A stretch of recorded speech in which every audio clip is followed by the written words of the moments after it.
नमस्कार दोस्तों, कैसे हैं आप। चलो आज एक कहानी सुनते हैं। ओशो के मुखारबिंद से सुनी थी कभी।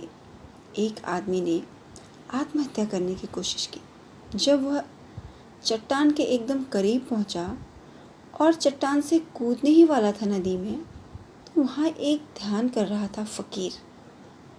उन्होंने रोक लिया और रोकते हुए बोले, अरे भाई, मेरी भी सुनो, बात क्या है, क्यों मरना चाहते हो।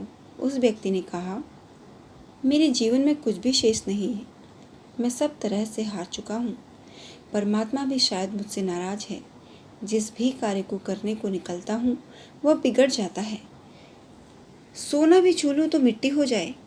एक सीमा होती है सहन करने की, अब वह पार हो चुकी है, इसीलिए मैं मरना चाहता हूँ। फकीर ने कहा, ठीक है, लेकिन मरने से पहले मेरा एक काम कर जाओ। तुम तो मर ही जाओगे, पर मुझे कुछ लाभ हो जाएगा। तो आदमी बोला, क्या काम है।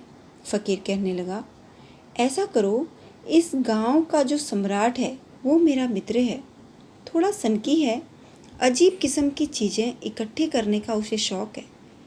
मैं तेरी आंखें बिकवा देता हूँ, कम से कम 1 लाख रुपए तो मिल ही जाएंगे। उसके बाद मर जाना, तुझे तो मरना ही है। तो वो अगर प्रसन्न हो गया तो तेरे कान भी खरीद लेगा, तेरे दांत भी खरीद लेगा। तू चल मेरे साथ। अब तो वह आदमी कुछ कह भी न सका। सोचा, मैं तो कह चुका हूँ कि मरने जा रहा हूँ, कुछ शेष बचा नहीं जीवन में। पर फकीर के साथ चलते चलते उसे ख्याल आया, 1 लाख रुपए जब आँख का मिल सकता है तो मैं इतना गरीब तो नहीं। सम्राट के घर तक पहुँचते पहुँचते उसने तय कर लिया, ये बात ठीक नहीं है, आँख बेचना। मरने की तो भूल ही गया। फकीर अंदर गया और सम्राट को राजी कर दिया। वह बोला, ठीक है, आंखें निकलवा लेते हैं, 1 लाख रुपए ले ले। उस आदमी ने कहा, समझा क्या है मुझे, आंख अपनी बेचूं। सम्राट ने कहा, दाम अधिक चाहिए तो वो बात कर, 2 लाख तो 2 लाख, जितने चाहिए उतने दूंगा। फकीर ने सम्राट को राजी जो कर लिया था कि जितने मांगे उतने दे देना। बोला, 10 लाख चाहिए, 10 लाख दूंगा, कान भी खरीद लेंगे, तेरे दांत भी और तेरे हाथ भी खरीद लेंगे, क्योंकि तू तो मरने जा रहा है। उस आदमी ने कहा, नहीं, मैं बेचना ही नहीं चाहता। अपने होश में भला कौन अपनी आँख, नाक, कान निकलवा के बेच सकता है।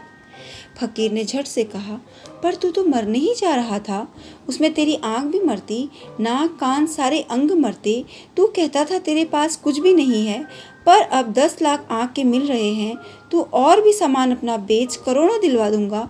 वह आदमी बोला, हत्यारे हो तुम लोग, ये कोई बात है। फकीर ने उत्तर में प्रश्न ही पूछ डाला। तो फिर मरने की बाबत क्या ख्याल। व्यक्ति कहने लगा, अब मैं मर नहीं सकता। मुझे पहली दफ़ा ये ख्याल आया है कि मेरे पास आंखें हैं जिनको मैं 10 लाख में भी नहीं बेच सकता, लेकिन मैंने इन आंखों के लिए परमात्मा को कभी धन्यवाद नहीं दिया।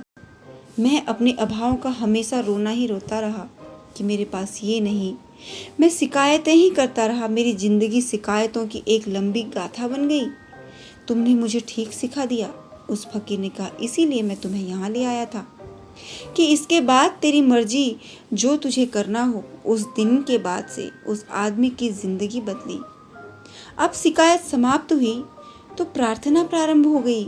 उस दिन मंदिर में जाके ईश्वर का धन्यवाद दिया और उस दिन से प्रतिदिन ही धन्यवाद देने लगा कि हे ईश्वर, तेरी अनुकंपा है, तूने मुझे आंखें दी जिन्हें मैं 10 लाख में भी नहीं बेच सकता। 10 लाख क्या, करोड़ में भी नहीं बेच सकता। तूने मुझे इतना दिया है और मेरी तो कोई पात्रता भी नहीं कि क्यों दिया। शायद अपने प्रेम से दिया, तेरे पास बहुत है, शायद इसीलिए दिया हो। तेरा बहुत बहुत धन्यवाद प्रभु, तेरा बहुत धन्यवाद। जो दिया ये कम नहीं है, बहुत है।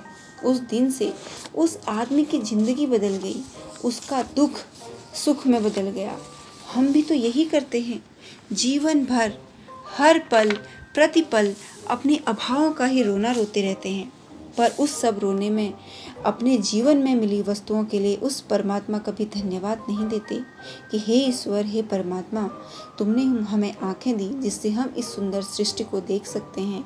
तुमने हमें ये ज़ुबान दी जिससे हम अपने भावों को अभिव्यक्त कर सकते हैं।